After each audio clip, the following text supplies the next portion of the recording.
Saudara, pasca pandemik COVID-19 memperlihatkan kesukaran dalam pelbagai aspek, antaranya berkenaan dengan kebolehpasaran graduan yang mana sering menjadi bualan pada para graduan, dan juga di samping itu saya mengucapkan tahniah kepada siswa-siswi yang baru saja bergelar graduan. Inilah momen, inilah masa untuk anda raikan, dan kita dapat lihatkan di media sosial betapa ramainya mereka meraikan majlis convocation, meraikan tamatnya tempoh pengajian mereka dengan cukup-cukup gembira. Dan alhamdulillah, persoalannya ke manakah graduan-graduan kita akan pergi selepas ini dan jauh manakah mereka akan membawa nama universiti dan juga membawa nama Malaysia ke peringkat seterusnya selepas melepasi alam pengajian tinggi. Persoalannya hari ini kita bawakan kepada anda di Lensa IPT berkenaan dengan cabaran kebolehpasaran graduan. Selepas ini kita akan bersama dengan 3 orang panel, tapi sebelum itu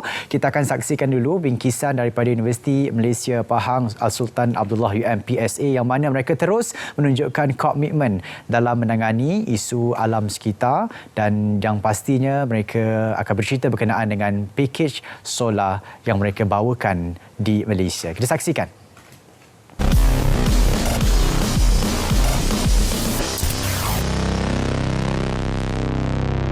Universiti Malaysia Pahang Al-Sultan Abdullah UMPSA terus memperlihatkan komitmen di dalam matlamat pembangunan lestari SDG serta menilai usaha universiti dalam menangani masalah dunia berkaitan alam sekitar, sosial dan takmir urus ESG. UMPSA antara universiti terawal memiliki solar terapung di tasik universiti yang dilengkapi dengan sistem apungan panel solar dan direka untuk bertahan di bawah perubahan cuaca. Melalui langkah-langkah ini juga, UMPSA turut berperanan sebagai pusat inovasi, penyelidikan dan pendidikan dalam memupuk amalan lestari dalam kalangan pemegang taruh termasuklah graduan yang dihasilkan.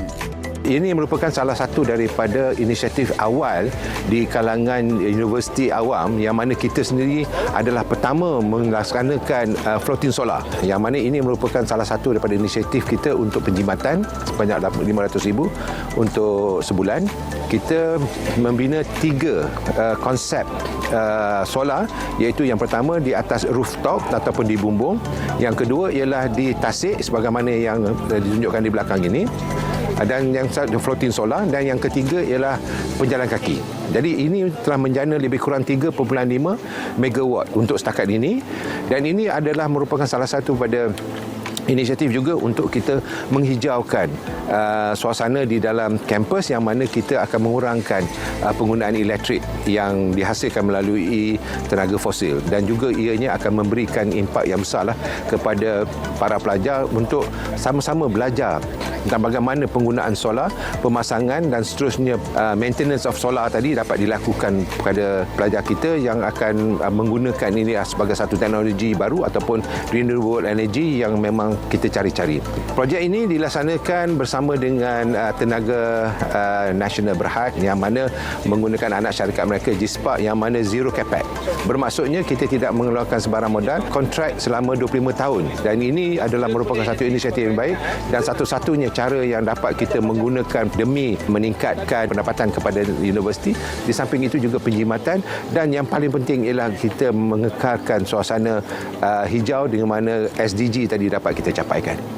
Baru-baru ini juga UMPSA telah menerima pengiktirafan 3 Diamond bagi penilaian karbon rendah bangunan daripada pihak berkuasa pembangunan tenaga lestari SEDA SEDA.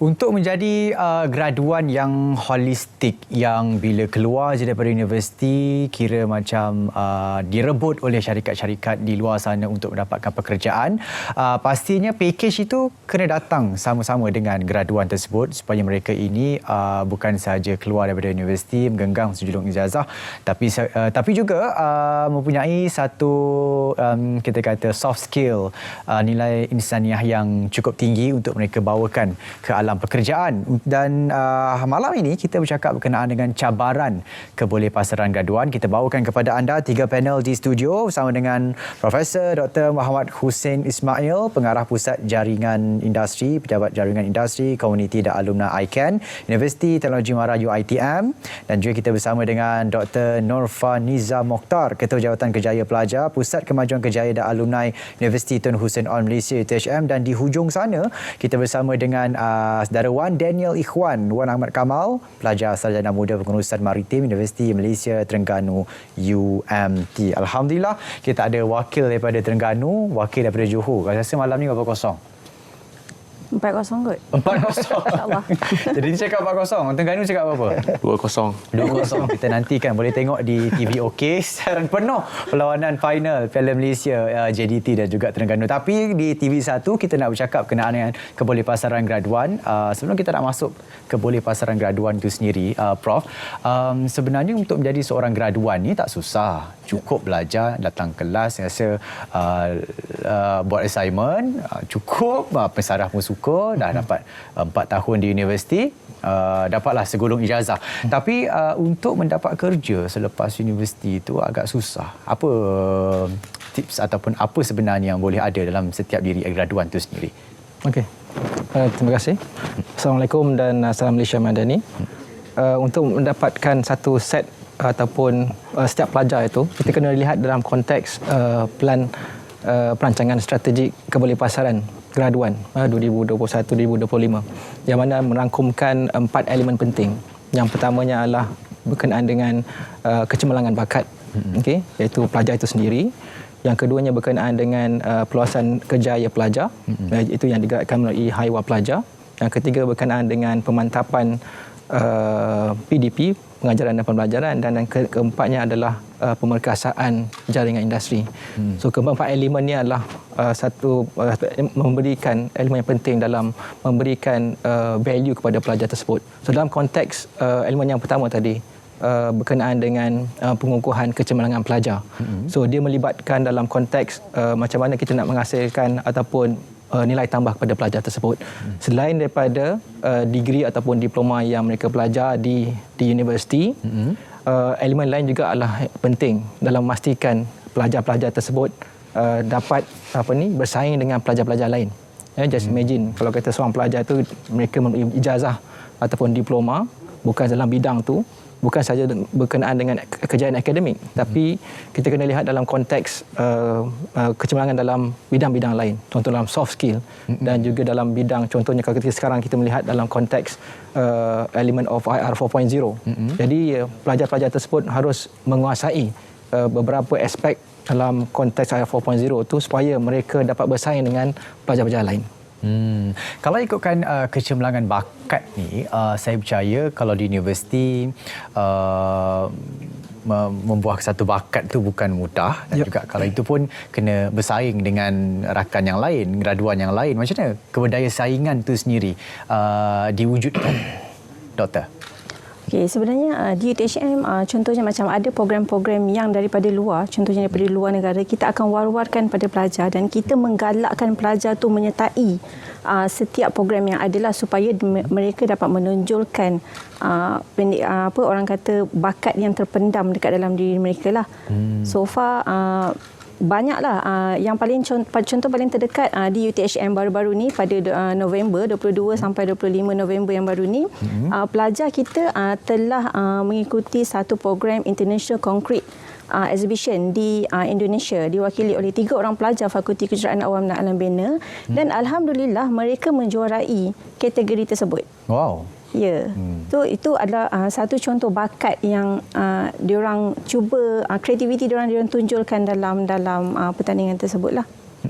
Macam Daniel sendiri bukan calang-calang orangnya daripada UMT, ikon keusahawanan UMT sendiri. Maksudnya kalau ikutkan tadi soft skill yang kita ceritakan itu, sebenarnya Daniel pun di UMT pun rancak berniaga dan sebagainya. Mungkin itu membantu tak Daniel lepas daripada alam pengajian tinggi ni? Saya mengikuti program daripada UMT sendiri, iaitu program Shopee. Jadi diorang ajar banyak perkara mengenai soft skill daripada untuk perniagaan ini. Jadi saya mengambil inisiatif itu dengan menyertai program tersebut. Jadi ia lebih meyakinkan saya untuk selepas saya graduan nanti saya melanjutkan saya punya perniagaan. Ataupun maksudnya saya ada dua pilihan antara saya ingin melanjutkan perniagaan ataupun ingin meneruskan kerja dari segi bidang yang saya belajar. Kalau bidang yang Daniel belajar, pengurusan maritim. Ya. Maksudnya kalau meniaga katanya tadi rehal dan sebagainya ya. Ya. Jadi maksudnya sekarang ni Prof, dia belajar bukan bidang apa yang dia cadang untuk kerja. Macam mana tu sebenarnya? Sebab kalau kita ikutkan bila kita belajar ni adalah belajar yang kita nak kerja. Soalan tu macam mana tu? Right. Berkenaan dengan kita juga harus dedahkan juga pelajar dalam elemen keusahawanan. So tu antara contohnya dalam di KPT di KPT untuk mendapatkan value untuk ataupun nilai kebolehpasaran graduat contohnya pada tahun 2022 yang dikeluarkan pada April 2023 ni berkenaan peratusan GE pada setiap universiti awam.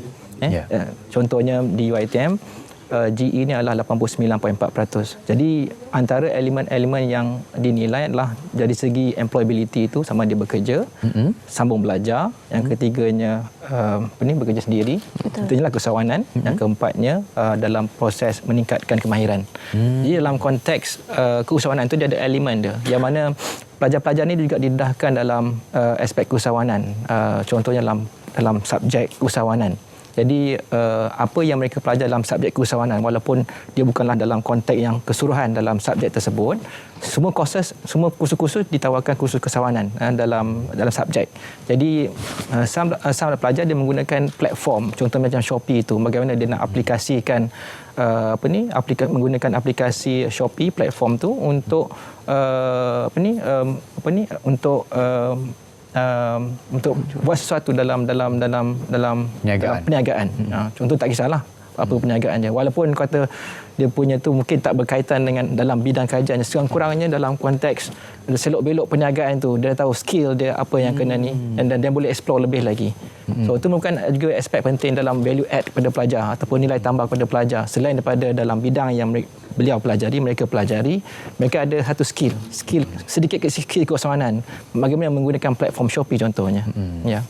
Tapi kalau kita ikutkan yang masuk ke universiti hari ini dia semakin ramai. Kalau kita ikut data statistik yang kita ada sekarang ni, yang masuk tu ramai, yang keluar pun ramai, tapi yang dapat kerja ni kurang. Jadi kita nak counter balik tu mungkin kerjasama dengan industri ke, mungkin itu adalah salah satu solusi yang mungkin boleh kita ketengahkan. Tapi kita akan ke arah itu sebentar nanti. Tapi kita akan berehat seketika, kembali selepas ini dalam Lensa IPT. Kembali dalam Lensa IPT, masih lagi dalam topik cabaran kebolehpasaran graduan. Kalau sebelum rehat tadi kita menggantung satu soalan berkenaan dengan apa antara kerjasama yang boleh dilakukan dengan industri untuk kita nak bagi graduan ni lepas dia belajar dapat terus kerja. Tapi persoalannya kalau kita ikutkan sendiri doktor, lepas di universiti mungkin silibus ni macam mana untuk dia pastikan habis dia belajar tu masuk ke universiti? Okay, so far dekat universiti ni kita ada program internship lah, di mana program untuk engineering dia ada 10 minggu internship dan non-engineering dia bergantung, ada yang 6 bulan, ada yang 8 bulan. Okay, jadi untuk hubungan dengan industri ni, kita menggalakkan pelajar memilih untuk program internship, memilih industri yang bersesuaian dengan bidang yang dia ambil. So jika rezeki lepas habis internship dia akan diabsorb teruslah untuk bekerja. Yang terkini juga kita ada program WBL, Work Based Learning, di mana setahun pelajar kita dihantar ke industri supaya dia belajar selok-belok industri itu. Apa yang cabaran-cabaran yang di industri itu dia tahu lebih awal lah berbanding dengan kawan-kawan yang lain. Kita juga ada 2U2I, 2 tahun di universiti, 2 tahun di industri. Bermaksud 2 tahun dia belajar fundamental dan 2 tahun lagi dia ditempatkan di industri.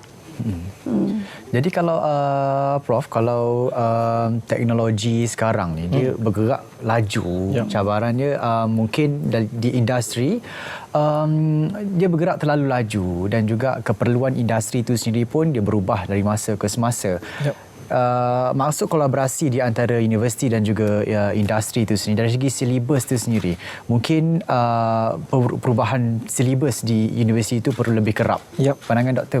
Prof macam mana? Ya, kalau ikutkan berkenaan dengan silibus tu, memang kita akan buat review di setiap fakulti ataupun di kolej pengajian, yang mana dalam setiap 5 tahun, yang mana dia dinilai oleh industry advisory panel. Contoh dalam engineering kita ada Board of Engineering Malaysia, yang mana dia akan menilai dari segi konten silibus yang telah dibuat setiap 5 tahun. Dan panel-panel industri ini akan menilai dalam konteks konten dalam setiap silibus dan bagaimana contohnya macam teknologi, adakah teknologi yang diperkenalkan itu adalah teknologi yang terbaru ataupun tidak, bagaimana kita nak align. Dalam konteks kami di jaringan industri ini, kami melihat dari segi sinergi kerjasama bersama dengan industri, bagaimana ia boleh menjadikan satu ekosistem. Ekosistem ini bermaksud bahawa bagaimana ianya at the end dia akan boleh memberi manfaat kepada graduan tersebut, maknanya memberi nilai tambah kepada pelajar-pelajar tersebut dan diberikan input berkenaan dengan teknologi terbaru. Jadi bila berkenaan dengan review of the syllabus, dan setiap pensyarah bertanggungjawab dalam konteks memastikan setiap subjek yang diajar tu ada sedikit elemen industri. Contohnya kita memperkenalkan collaborative teaching. Sebab kalau kita melihat pada dalam konteks buku-buku, contohnya dalam proses manufacturing, contohnya proses pembuatan ni dia berubah ataupun beredar dengan sangat cepat. Contoh dalam konteks IR 4.0 ada 11 elemen di situ. Salah satunya adalah AI, artificial intelligence, apa lagi 3D printing. So itu antara teknologi yang sangat pesat dalam masa kini, dan kita harus memastikan bahawa silibus ataupun konten dalam silibus itu align dengan perubahan teknologi semasa. Jadi kami dalam contohnya di jaringan industri, kami melihat dalam konteks ekosistem itu sendiri. Bagaimana supaya pelajar-pelajar ini didedahkan bukan saja di hujung semester dengan industri. So perlunya networking bersama industri ini didedahkan bersama pelajar ini pada awal semester. Supaya pelajar ini nanti tidak terkejut nanti bila masuk dalam pekerjaan. Dan contohnya adalah di peringkat awal biasanya ada some industries dia promote dalam promote program berkenaan ambassadorship. Jadi pelajar-pelajar ni didedahkan sikit sebanyak berkenaan dengan program-program yang dibuat oleh industri dan penglibatan pelajar ni dalam aktiviti dalam industri. So secara tak langsung ia akan meningkatkan soft skill pada pelajar ni, terutama dalam penglibatan mereka dalam aktiviti yang dijalankan, sama ada aktiviti dijalankan oleh industri ataupun aktiviti yang mana pelajar terlibat secara langsung dalam program yang dianjurkan. Jadi dalam masa yang sama, contohnya macam collaborative teaching, kita akan jemput panel-panel daripada industri, guest lecture, yang mana daripada pihak industri akan membentangkan ataupun knowledge transfer dalam konteks teknologi ataupun dalam konteks pengalaman dalam industri yang mana yang datangnya daripada alumni daripada fakulti-fakulti tersebut. Baik, kalau Daniel belajarnya pengurusan maritim, kalau Daniel antara yang bernasib baik, bisnesnya berjaya. Dalam saya nak sebut dia punya berapa ribu ringgit dapat sebulan tadi. Tapi kalau ikutkan itu antara yang berjaya yang kita boleh bangkitkan, kita boleh ceritakan, tapi ada juga yang tak berjaya. Apa antara rakan-rakan yang lain mungkin dia sendiri pun tak tahu apa selepas daripada habis universiti nak pergi ke mana, adakah? Macam saya ambil kos ni pun memang saya minat dari segi maritim. Cumanya saya bernasib baik semasa pembelajaran saya. Saya diwar-warkan dengan program-program keusahawanan daripada Pusat Keusahawanan Universiti Malaysia Terengganu. Jadi saya banyak mengikuti program-program keusahawanan. Jadi saya lebih banyak terlibat berkaitan dengan keusahawanan. Saya juga di samping itu saya juga tidak memfokuskan juga dalam bidang saya, iaitu pengurusan maritim. Jadi saya mengambil inisiatif, saya ingin bekerja sambil berbisnes. Maksudnya saya sekarang ni intern. Jadi intern saya berkaitan dengan pengurusan maritim. Jadi sambil itu saya boleh juga melakukan side income. Maksudnya fleksibel, masa tu fleksibel lah. Ada rasa terbeban ke? tak terbeban kerana sekarang ni meniaga semuanya dalam phone. Jadi bagi saya waktu siang kita orang bekerja, malam kita inilah berbisnes lah. Itu dari segi sebab menggunakan Shopee apa semuanya auto, jadi malam untuk kita integrate sahaja. Waktu nak postage tu je? Esok kan kita dah ada staff apa semua lah. Oh, dah ada staff. Ini kira dia bukan cari kerja, ini bagi orang kerja ni. Kalau yang macam ni akan diberi penekanan ke di universiti, doktor? Ya, dia kita consider sebagai job creation. Job creation. Job creation di mana kita create satu opportunity kepada orang lain untuk dapat pekerjaan. So itu pun memang satu nilai yang diterapkan jugalah dekat dalam diri setiap pelajar kita lah, supaya nanti bila dia dah keluar bekerja, dia tidak bergantung kepada makan gaji sahaja. Contoh macam pasca pandemik yang kita baru lalu 3 tahun lepas kan, so ramai orang yang menganggur. Jadi daripada situ juga wujudnya job creation ni, dia membantu orang-orang di sekeliling. Kita bantu orang yang tak boleh keluar bekerja, tapi macam Daniel, dia dah boleh menjana pendapatan daripada rumah. Sekarang staff Daniel ada berapa? Ada 2 orang lah baru. 2 orang lah. Maksudnya 2 orang tolong untuk jadi runner sebagainya. Itu antara kita boleh katakan kebaikan juga sebenarnya. Tapi bila kita masuk mungkin kategori Daniel ni kategori yang special lah. Mungkin ada kategori yang umum. Dia lepas universiti terus masuk ke industri. Tapi kalau kita ikut sekarang industri ni dia demand ataupun universiti yang kena ikut demand industri? Ya, kalau kita lihat dalam aspek industri pun ada demand dia. Demand dari segi skill. Skill yang mana selain daripada pencapaian akademik pelajar, CGPA contohnya, selain daripada CGPA, aspek skill juga penting, dan khususnya berkaitan dengan skill yang berkaitan dengan syarikat-syarikat tersebut. Sebab tu kami lihat dalam konteks bagaimana kita akan melihat kerjasama bersama industri itu, contohnya seperti internship. Jadi of course kalau syarikat-syarikat ni dia memerlukan masa untuk melatih pelajar-pelajar untuk memastikan pelajar-pelajar ataupun graduan ni faham berkenaan dengan teknologi yang terbaru. Jadi benda ni kita boleh structurekan, contohnya program structured internship. Bagaimana kita nak pastikan contoh macam internship dalam masa, setiap fakulti mempunyai jumlah bulan yang berbeza. Ada yang di pertengahan, ada yang di penghujung. Contohnya di engineering, internship ni selama 10 minggu. Selama 10 minggu. Dan seterusnya mereka akan kembali ke universiti untuk menyambung pengajian selama setahun. Dan kita melihat dalam konteks internship ni bukanlah internship just for the sake of internship. Habis macam tu je. Kita nakkan ada kesinambungan, iaitu ada sustainability of the networking with the industries. Jadi apa yang kebiasaannya lah, tak semua, ada some of the industry yang selepas pelajar internship dia habis dan dia kembali kepada universiti. Dan untuk macam Daniel, internship ni pada penghujungnya. Pada penghujung semester dan seterusnya dia akan habislah. Dan kita melihat dari segi apa dalam kalender akademik tu, maknanya bila pelajar kembali kepada dalam universiti, dan kebanyakannya pelajar ni akan membuat final project. So bila kita melihat final project ni, bagaimanakah final project tu boleh memberikan impact ataupun value.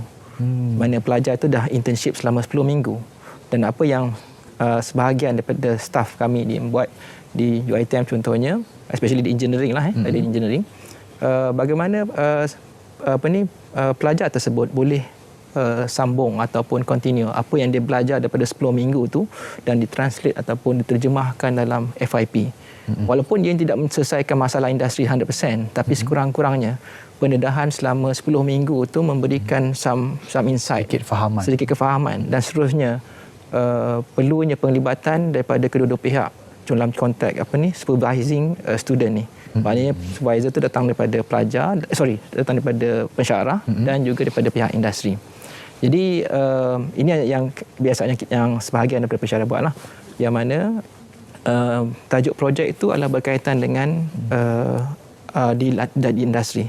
Sebab ada sebahagian fasiliti yang boleh digunakan di universiti dan boleh dimanfaatkan, dan ianya adalah guna pakai bersama.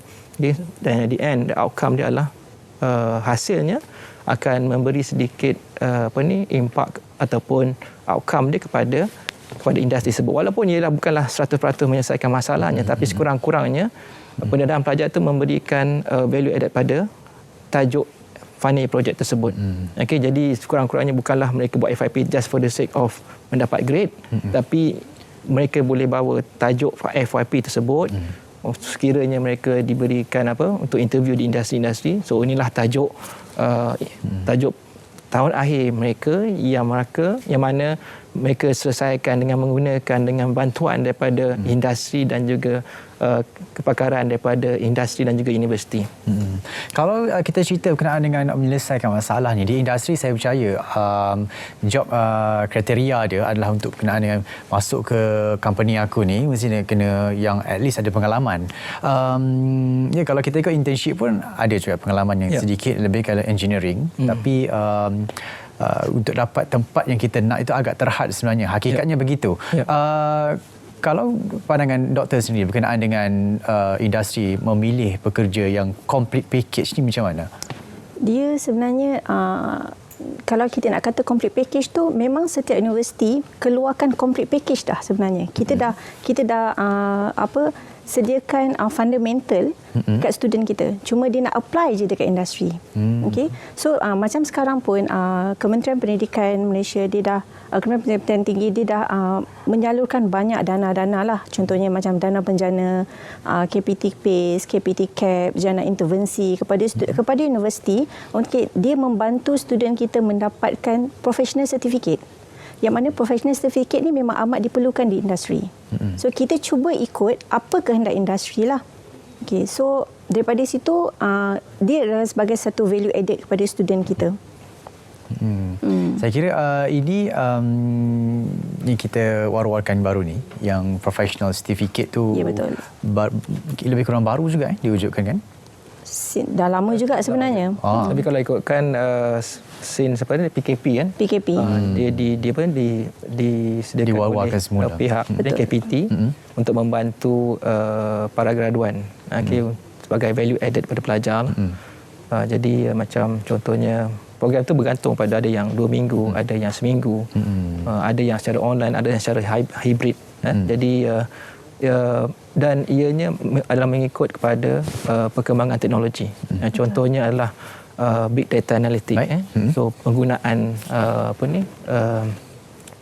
Power BI untuk memaparkan dashboard dan sebagainya.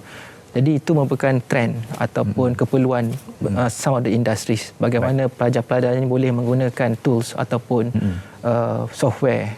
Jadi benda tu ada training yang dibuat oleh training providers daripada universiti, daripada some of the training providers, yang mana fund tu datangnya daripada semua sumber, contohnya daripada KPT dan juga daripada sumber lain, contohnya daripada Khazanah.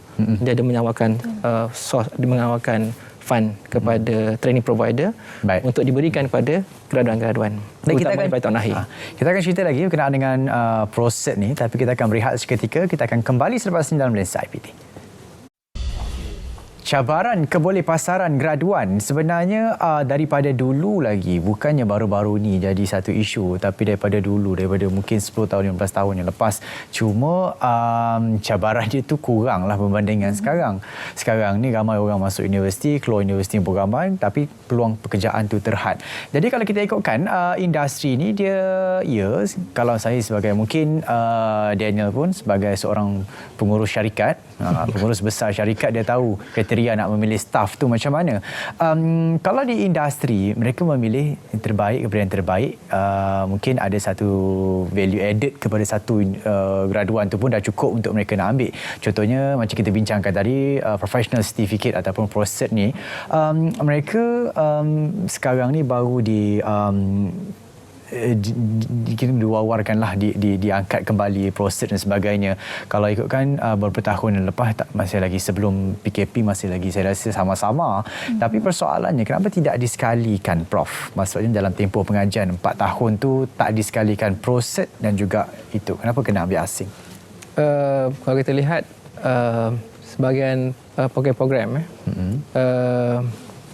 proses ni ada yang contohnya macam berjana KPT PACE, walaupun dia tidaknya diterapkan dalam subjek, okey, maknanya pelajar boleh pelajar boleh memilih program-program yang selain daripada apa yang ditawarkan dalam subjek seperti biasalah. Dan ada juga sebahagian kos yang ditawarkan yang mendapat certification daripada professional bodies.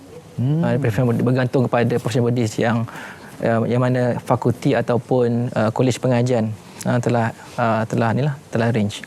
Jadi sebenarnya ada dalam aspek training provider, sebab ada sebahagian itu dia merupakan satu program yang boleh dimanfaatkan oleh pelajar-pelajar selain daripada fakulti tersebut. Yang mana kalau kita contohnya macam satu pelajar tu nak dapatkan proses untuk satu bidang, mungkin dilibatkan kos, okey. Jadi pelajar-pelajar yang berminat saja yang boleh apply untuk program tersebut. Jadi of course banyak professional certificate yang ditawarkan yang bergantung kepada training providers yang memberikan servis tersebut. Jadi selalunya ianya dilaksanakan semasa cuti semester ataupun ianya dilaksanakan semasa pelajar telah tamat. Okey. Baik. Kalau kita tengokkan, yalah mungkin sebabkan dia baru lagi dapat sambutan, mungkin dia agak kurang. Tapi kalau kita tengokkan 2-3 tahun kebelakangan ni masih sudah mula diwawarkan. Tapi peratusan yang ambil professional certificate tu masih lagi kurang. Kenapa, Doktor? Dia sebenarnya bergantung kepada permohonan daripada PIC dekat universiti lah. Sebab satu professional certificate tu dia melibatkan kos yang amat tinggi. Contohnya macam Cisco, kos dia sekali dengan exam untuk dapat proses tu lebih kurang 3,000 untuk satu pelajar lah. Jadinya kalau ikutkan industri pun dia tidak dia akan menjimatkan kos daripada industri lah kalau bila inisiatif daripada KPT ni menyediakan pelajar-pelajar kita ni dengan one student one cert lah, kita panggil macam tu. So kurang sambutan tu mungkin juga kurangnya hebahan daripada pihak-pihak tertentu juga, dan mungkin juga disebabkan nak dapatkan proses ni dia kena sit exam. Sit exam ni bukan sesuatu yang mudah lah kalau kita pun kalau boleh nak mengelak exam kan. Tapi sebenarnya dia memang satu value added pada student. Ada student yang memang menunggu peluang. Ada je kita buat hebahan keluarnya certain certificate memang dia akan grab. Tapi ada setengah student yang belum ada kesedaran, dia tak tahu sebenarnya benda tu dia perlukan di luar, and dia akan duduk diam lah. Macam tu. Faham? Hari ini kita bawakan Daniel, dia bukan saja holistik tapi semua ada. Betul. Bukan saja ikon keusahawanan tapi juga ada proses Daniel. Sebenarnya dari segi kos saya ni urusan maritim, kita orang ada dua. Macam saya CILT certificate, iaitu sijil profesional logistik, yang diiktiraf di dunia sebenarnya. Jadi kita orang baru lepas konvo. Jadi yang keduanya saya add on, iaitu sijil custom yang diambil dan ditaja oleh pihak universiti. Jadi bagi saya mengambil inisiatif untuk ambil tersebut untuk memastikan saya sentiasa berada di depan berbanding orang lain. Jadi itulah. Saya rasa ini antara contoh pelajar yang baiklah Cakna dengan apa-apa program yang ditawarkan daripada universiti. Mungkin cara hibahan macam kata doktor tadi itu kurang. Apa antara mungkin mereka ni kurang minat, kurang faham dengan apa professional certificate yang mereka perlu ambil, Doktor. Prof, macam mana? Ya, mungkin that's why kita berhalas sentiasa buat awareness lah pada pelajar-pelajar. Contohnya macam kita akan buat di pejabat kami, kita akan buat ICANN GE Talk Series. Contohnya sekiranya ada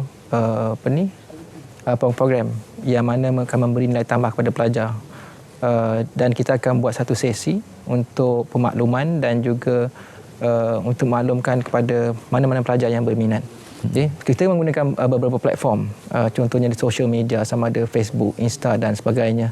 Sekiranya kami mendapat penawaran daripada industri tersebut yang menawarkan professional certificate, dan apa yang kita buat adalah kita disseminate the info through all the social media, email dan sebagainya. Dan ada juga sesi yang mana untuk hebahan kepada pelajar ni kita akan identify fakulti ataupun PTJ yang berkaitan supaya potential student tu kita dapat. Contohnya baru-baru ni kita buat program yang mana program tu dengan bekerjasama dengan satu entiti yang mana dia akan menawarkan professional certificate yang mana pelajar akan menduduki training selama seminggu dan seterusnya beberapa minggu. Jadi dalam aspek bagaimana training itu dilaksanakan dan juga apa content yang diberikan kepada pelajar-pelajar tersebut dimaklumkan ataupun diwawarkan semasa contoh macam Career Talk Series. Okay? Jadi pelibatan kerjasama daripada industri dan juga fakulti-fakulti yang berkaitan sangat-sangat penting. That is one of the aspect dalam bentuk sinergi kerjasama di antara universiti dan juga industri supaya industri ini mewawarkan professional certificate yang diberikan kepada industri, kepada pelajar dan pelajar seharusnya menggunakan ruang yang ada ataupun peluang yang ada untuk grab the opportunities. Ya. Makin banyak cerita sekarang kan. Tapi kalau kita ikutkan isu kebolehpasaran graduan ni, saya boleh bayangkan dia tercetus sebab lambakan graduan. Dan saya boleh bayangkan juga andai katalah kuota kemasukan universiti itu dikurangkan, diterhadkan, dan mungkin isu lambakan graduan tu tidak muncul. Pendapat doktor macam mana? Untuk mengurangkan enrolment pada setiap universiti tu pada saya sesuatu yang tak baguslah sebab sekarang ni student kita punya mentaliti memang tinggi dan diorang layak untuk masuk universiti. Kenapa perlu kita hadkan kemasukan universiti kepada pelajar-pelajar yang sepatutnya lah. Mungkin kita boleh mengkaji sejauh mana keperluan industri itu mengikut bidang-bidang yang kita tawarkan dekat universiti. Supaya tak terjadinya lambakan graduan yang seperti mana yang Syai cakap malam tadilah kan. Kalau ikut kaji ni, benda isu graduan ni dah lama, Prof. Macam mana tu? Apa silapnya kita di menjaga kebolehpasaran graduan tu? Kalau ikutkan dari segi isu ni adalah kebolehpasaran dan seterusnya adalah dalam aspek berkenaan dengan bukan sahaja bekerja, dalam aspek sama ada pelajar tu bekerja dalam bidang orang kata panggil BDB, dan juga dari segi gaji yang munasabah. Kalau kita lihat sini berapa kalau kata pelajar yang telah pun tamat pengajian dan mendapat pekerjaan, berapa gaji yang ditawarkan oleh pihak industri. Okay? Jadi kalau ikutkan peratusannya, contohnya di daripada peratusan GE UiTM 2022, bilangan pelajar yang mendapat gaji kurang daripada 2,000 masih banyak lagi lah. Dalam masa keadaan sekarang ni, kalau gaji 2,000 untuk fresh grad degree, khususnya mereka yang bekerja di tempat-tempat besar seperti KL dan juga Johor Bahru, benda itulah yang akan dilihat oleh pelajar-pelajar tersebut untuk memilih tempat pekerjaan yang sesuai untuk mereka lah. Dalam masa yang sama juga pelajar harus menyediakan menyediakan diri dalam aspek kesediaan untuk menempuh kalang pekerjaan. That's why bukan sahaja dalam aspek grade CGPA sahaja, tapi juga dalam aspek value-value yang lain.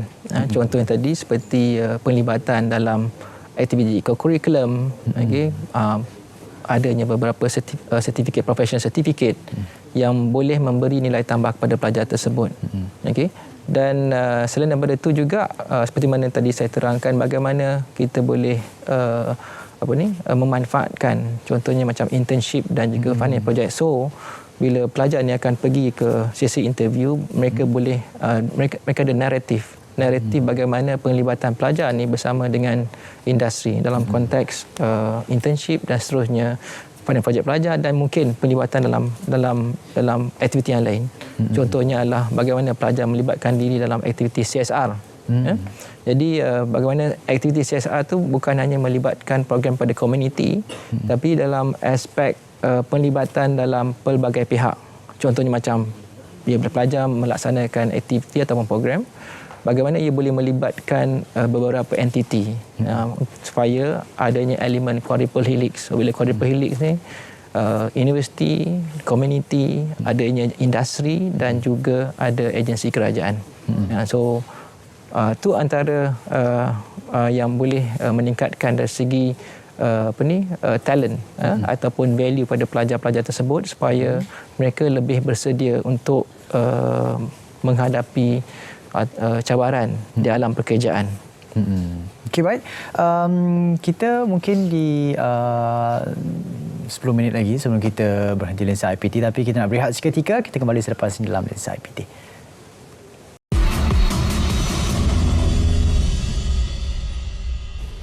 Baik, tadi kita sudah dengarkan sedikit pandangan berkenaan dengan berkenaan dengan kebolehpasaran graduan ini. Isunya adalah berkenaan dengan mungkin ketersediaan pelajar itu sendiri menghadapi ke alam industri, alam pekerjaan, dan mungkin ada kelompongan yang mungkin doktor boleh nyatakan kat sini. Apa antara kaedah untuk kita nak selesaikan isu kebolehpasaran graduan? Secara peribadinya saya berpandangan sepatutnya industri datang kepada universiti. Okay, sepatutnya industri menyuarakan kehendak diorang, package yang macam mana yang diorang perlukan supaya kita boleh bantu untuk design package yang kita keluarkan tu adalah package yang need industri supaya kita dapat membantu para graduan ni daripada menganggur. Baik. Kalau kita ikutkan silibusnya di revise semula setiap beberapa tahun. Kalau di UiTM saya percaya UTHM sendiri ada yang mungkin ada revision tu rancak berlaku dalam universiti tersendiri. Kalau macam Daniel sendiri, ada tak mungkin berasa yang masuk di pengurusan maritim ni tak ada peluang pekerjaan ke sebelum daripada masuk UMT tu sendiri? Semasa saya sebelum masuk universiti, saya fikir tak, maksudnya pengurusan ministeri ni apa je kerja dia, pegawai ke, bawa kapal ke apa semua kan. Tapi bila saya dah masuk ke dalam universiti dan belajar, jadi saya lebih melihat lebih detail mengenai pekerjaan yang saya perlukan dan industri dari segi pengurusan maritim. Jadi saya melihat banyak macam saya pergi ke program-program industri, maksudnya saya melawat tapak port dan itu memberi ruang kepada saya untuk mengetahui, maksudnya saya bekerja bidang ni bekerja jawatan apa. Jadi saya dari segi pengurusan maritim ni didedahkan awal. Jadi kalau boleh lihat, saya rasa dari segi kos saya ni bernasib baik, rasa lebih tinggi dia punya pasaran graduan tu sebab maritim ni dia lebih spesifik, dia tak ramai di universiti mengambil kos maritim dia ada di Malaysia. Jadi antara universiti awam, Universiti Malaysia Terengganu lah. Ini antara saya boleh kira typical student di Malaysia. Mungkin sebelum masuk ke dalam universiti tu mereka tak tahu ini peluang pekerjaannya macam mana dan sebagainya. Tapi sekarang ni saya kira kita didorong oleh wang ringgit juga sebenarnya. Betul. Keluar daripada universiti tu rasanya nak gaji yang lumayan dan sebagainya macam Prof katakan tadi. Apa antara tips ataupun nasihat supaya mereka ni lepasan-lepasan SPM ni supaya memilih jurusan tu dengan betul? Ya. Bagi pelajar-pelajar lepasan SPM lah untuk memastikan bidang untuk mereka pergi ataupun buat science after SPM, yang penting sekali adalah minat. Minat pelajar-pelajar tersebut. Ya, tidak dinafikan bahawa kebanyakan pelajar-pelajar ni akan mengikuti pengajian tu atas nasihat daripada parents. Parents nak jadi sekian-sekian. Tapi kadang-kadang pelajar ni dia tak ada idea. Dia kata masuk ni sebabkan oleh ibu ayah dia suruh. Atau kawan-kawan. Kawan-kawan ni minta ni, dia pun pilih benda tu kan. Yang penting di sini adalah sebelum pelajar-pelajar ni memilih, pentingnya juga dari segi tanggungjawab contohnya kami di UiTM memberi pendedahan kepada pelajar-pelajar, contohnya pelajar-pelajar sekolah lah. What's next after SPM? Some of the courses yang ditawarkan kepada pelajar-pelajar bukan hanya di peringkat degree, daripada pre-diploma, daripada diploma sehinggalah. Maknanya dia punya perjalanan tu mereka dah dapat clear picture sebelum mereka memilih course yang mereka minat lah. Dan ianya amat bergantung pada result SPM mereka. Baik. So yang pertama sekali adalah bagi saya minat lah. Minat. Dan perlunya, kalau contohnya kalau subjek tu yang very spesifik, perlunya ada someone yang boleh menerangkan kepada pelajar tersebut berkenaan dengan bidang yang bakal yang pelajar tu minat lah. Baik. Kalau kita tengok kan, kita ni cerita-ceritanya banyak kan. Jadi macam mana doktor untuk kita nak fokusnya minat tu kepada satu, dan mungkin kepada mereka lepasan graduan ni mungkin ada sedikit nasihat ataupun tips untuk masuk ke alam industri. Untuk macam di UiTM lah, di UiTM kita ada 23 orang career coach yang certified career coach. So sekiranya ada masalah, tak tahu nak pergi ke mana, bidang mana nak pergi lepas ni, boleh datang jumpa kita. Kita akan advise supaya kita bukan memberi dia keputusan kepada mana yang dia seharusnya pergi. Kita akan bantu dia, kita akan mendorong dia untuk membuat keputusan sendiri. Macam Prof cakap tadi lah, permulaannya dia bergantung kepada minat. So nanti kita akan cuba bantu dia tengok sebenarnya minat dia dekat mana. Kita bukan buat decision untuk dia, tapi kita bantu untuk dia buat decision. Sama juga macam universiti lain pun ada pusat kerjaya, ada kaunselor kerjaya, boleh datang rujuk kepada kami, kita akan bantu sehabis bolehlah untuk memastikan semua para graduan ni mendapat pekerjaan yang baik.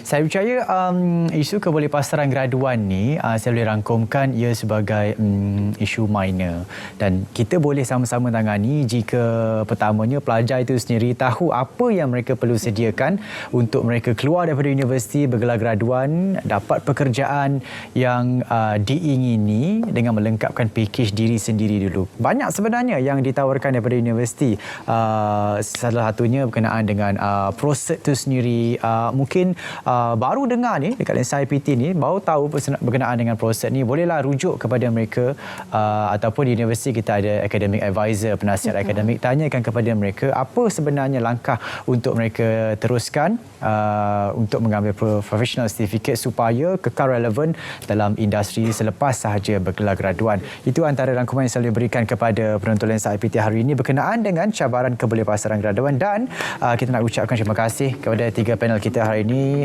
Profesor Dr. Muhammad Hussein Ismail, Pengarah Pusat Jaringan Industri ICAN Universiti Teknologi Merayu ITM, Dr. Nur Faniza Mokhtar, Ketua Jawatan Kerjaya Pelajar Pusat Kemajuan Kerjaya dan Alumni UTHM, dan juga kita punya pelajar ikon usahawan daripada UMT, Wan Daniel Ikhwan. Wan amat kamu terima kasih kerana sudi meluangkan masa pada hari ini di Lensa IPT. Jangan lupa untuk terus tonton Lensa IPT dan ikuti perkembangan Lensa IPT di platform media sosial kami. Assalamualaikum, saya Syarul Islam. Salam Malaysia Madani, tekad perpaduan penuhi harapan.